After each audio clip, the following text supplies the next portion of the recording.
Mantenimiento de una stihl ms271. Esta es otra motosierra que me trajeron para que le diera yo mantenimiento. Esta motosierra se ocupaba buena limpieza.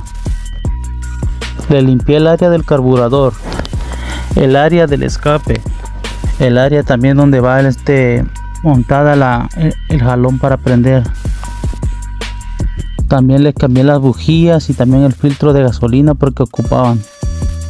Esta motosierra se ocupaba buen mantenimiento. Ahí se puede ver que nunca le daban su mantenimiento, pero al final la dejamos bien. Esta motosierra es una stihl ms271. Chequenla hasta el final, raza. Saludos y ahí estamos a la orden.